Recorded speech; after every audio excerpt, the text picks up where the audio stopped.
Hello दोस्तों, नमस्कार। कोई भूमिका नहीं, सीधे आपको लेके चलता हूँ। आज का शीर्षक है कर्म गति टारे ना ही टरे। तो चलिए सीधे आपको लेके चलता हूँ।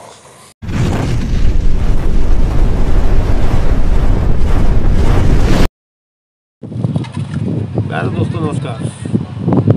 आपके अपने चैनल रूट्स इन कानपुर पे मैं अनुपम शुक्ला आपका स्वागत करता हूँ।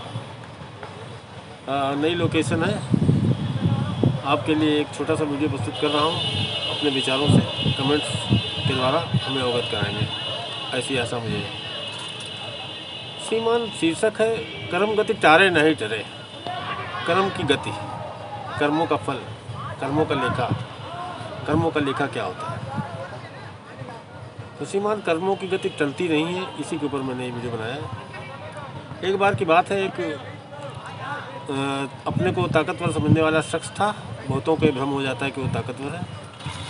तो वो बैठा था, तो एक कमज़ोर इंसान मछुआरा मछली लेकर जा रहा था। अब उसको क्या हुआ, उसने उसकी मछली जो है कहा, ला मुझे दे दो। अब दीनहीन लोगों की दुनिया में कोई औकात तो होती नहीं है। वो डर गया, उसने उसको मछली दे दी और उसने मछली ले ली और लेके चला गया। परंतु श्रीमान वो मछली मरी नहीं थी, मछली अभी जिंदा थी, तड़प रही थी। तो मछली ने उसके उंगली पर काट लिया, जो बलशाली पुरुष था उसके। तो जब बलशाली पुरुष के उंगली पर काट लिया तो उसके खैर वो चला गया, क्योंकि चलो थोड़ा सा कट लगा। अगले दिन जब सवेरे उसका घाव नहीं ठीक हुआ तो डॉक्टर के पास गया। डॉक्टर ने पट्टी वट्टी कर दी। फिर 2-4 दिन बीते तो उसने देखा मेरा उंगली सही नहीं हुआ। तो फिर डॉक्टर के पास गया और बोले, नहीं ये तो तुम्हारे लग रहा है इसका जहर अंदर तक फैल गया, तुम्हारी उंगली काटनी पड़ेगी। तो अब मरता क्या न करता, कोई उसके पास चारा नहीं था। उसने कहा ठीक है, उंगली काट दी। उंगली कट गई, फिर बैंडेज हो गई, पट्टी हो गई। फिर गया, फिर चला गया वो। फिर 3-4 दिन बाद फिर उसको दर्द सा होता रहा, तो दोबारा गया डॉक्टर के पास। बोले, अरे ये तो फैलता ही जा रहा है, तुम्हारा जो है पूरी कलाई काटनी पड़ेगी। तो अब उसके पास कोई चारा था नहीं, वो खुद तो डॉक्टर था नहीं। उसने जो है कहा ठीक है, कलाई कट गई, चला गया। फिर 6-7 दिन बीते, लेकिन वो हाथ जो का त्यों और हरा हो गया घाव। फिर गया डॉक्टर के पास। बोले, अरे यार ये मैं समझ नहीं पा रहा हूँ तुम्हारे हो क्या रहा है, तुम ऐसा करते हो मैं तुम्हें कोहनी तक का हाथ काट देता हूँ, नहीं तो तुम्हारा पूरा हाथ चला जाएगा। अब उसके पास कोई चारा तो था नहीं, तो श्रीमान वो फिर गया। तो उसने मतलब कोहनी तक हाथ कटवा लिया, चला गया, बड़ा चिंतित था। और उसके बाद फिर 8-10 दिन बीते, लेकिन हाथ ज्यों का त्यों। फिर डॉक्टर के पास गया। बोले, अरे ये तो तुम्हारा पूरा हाथ काटने लगा। अब वो मत्था पकड़ के बैठ गया। लेकिन उसका एक दोस्त था शुभचिंतक, बोले कि ये हो क्या रहा है, ये ऐसा तो नहीं तुमने ज़िंदगी में कोई गलत काम किया हो, कोई गलत काम तो तुमने नहीं किया। बोले, गलत सही तो मुझे नहीं मालूम, लेकिन मैंने एक वो गरीब था, उसकी मछली छीन ली थी, उसकी मेहनत थी और मैंने उस पर हक जमा लिया था और मैंने उसकी मछली छीन ली थी, बस यही पाप हुआ। बोले, बस यही तो है। बस वो भागा गया, मछुआरे को ढूंढता रहा। मछुआरा झोपड़ी में मिल गया, वो जाके उसके चरणों में लौट गया। श्रीमान उसके चरणों में लौट गया। बोला, ये तुमने क्या मेरे ऊपर तंत्र मंत्र जादू कर दिया है कि मुझे तो जो है क्या नाम है, मेरा घाव ही नहीं ठीक हो रहा है। अब तुम मुझे मेरे ऊपर दया करो, मैं कभी किसी गरीब को, किसी मजलूम को, किसी कमज़ोर को नहीं सताऊंगा, लेकिन अभी मुझ पर दया करो। लेकिन आखिर तुमने किया क्या था? तो मछुआरा बोला कि श्रीमान मैंने कुछ नहीं किया था, मैंने बस भगवान की तरफ हाथ का इशारा करके कहा था कि अपनी ताकत से ये मुझे दबा रहा है, इसने मुझे अपनी ताकत दिखाई, तो ऊपर वाले तू भी इसको अपनी ताकत दिखा दे। तो उसने अपनी ताकत दिखा दी होगी। ये है श्रीमान, कर्म का फल ये है। कर्म का फल भोगना ही पड़ता है, पहले बाद में, मध्यम में, बाद में। जितना ज़्यादा दिन बीतेगा उतना सूद सहित भोगना पड़ेगा श्रीमान। इसीलिए याद दिलाया जाता है कि अपने कर्मों पर अख्तियार रखो, कभी नाजायज़ वक्त का फ़ायदा न उठाओ। दूसरी घटना बताता हूँ। 1893 में अमेरिका में एक हेनरी नाम का व्यक्ति रहता था। उसको किसी लड़की से प्रेम हो गया। प्रेम में उनके कई साल साथ चले, फिर किसी वजह से उससे ब्रेकअप हो गया और उससे मतलब उसके साथ नहीं रहने लगा। तो जब हेनरी की जो गर्लफ्रेंड थी, उसका भाई, उसको जब पता लगा तो उसको हेनरी के ऊपर बहुत गुस्सा लगी। वो बंदूक लेकर आया और उसने जो है हेनरी को दरवाजे पर गोली मारी। अब गोली मारी तो हेनरी गिर गया और हेनरी का जो साला लगता था एक तरीके से रिश्ते में, तो वो भाग गया, उसको गिरते देख के भाग गया। लेकिन वो गोली जो थी वो उसकी कनपट्टी को छू कर पीछे जाके के उसमें एक पेड़ के तने में घुस गई थी। लेकिन वो उसका वो साला समझा कि ये मर गया। तो जब वो गया तो उसको जब अपना गुस्सा शांत हुआ तो उसको वो अपराध बोध हुआ। उसने जो है अपने गोली मार के आत्महत्या कर ली, अपनी बहन को बता के कि मैंने तुम्हारे पति को मार दिया है, तो तुम्हारे प्रेमी को मार दिया है और अब मैं खुदकुशी कर रहा हूँ, अपने कर ली। यह घटना सुनकर उसकी हेनरी की पत्नी या प्रेमिका जो भी थी उन्होंने भी खुदकुशी कर ली। लेकिन इधर हेनरी तो मरा ही नहीं था श्रीमान।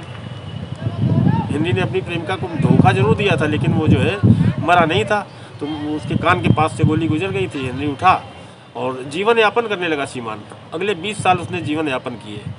और 20 साल बाद एक बार हेनरी घर बनवा रहा था तो उसको वो जो पेड़ लगा था, पेड़ काफ़ी बढ़ चुका था, पेड़ उसके रास्ते में आड़े आ रहा था। उसने पेड़ काटने के बजाय उसने सोचा लाओ इसको डायनामाइट लगा के उड़ा दूँ। तो उसने जब डायनामाइट लगा के उड़ाया तो जब पेड़ का तना बीच से खुला तो वो गोली 20 साल बाद श्रीमान जी, पूरे 20 साल बाद हेनरी के सीधे माथे में लगी और हेनरी जो है वहीं ढेर हो गया। कर्म गति श्रीमान, 20 साल बाद हुआ, इंसाफ हुआ। तो यही कहा गया है कि कर्म गति टलती नहीं। और तीसरी मैं आपको जो इसकी रामायण की घटना बताता हूँ रामचंद्र जी से संबंधित। जब रामचंद्र जी वनवास कर रहे थे तो सुग्रीव और बाली वाली घटना तो आपको पता ही होगी श्रीमान।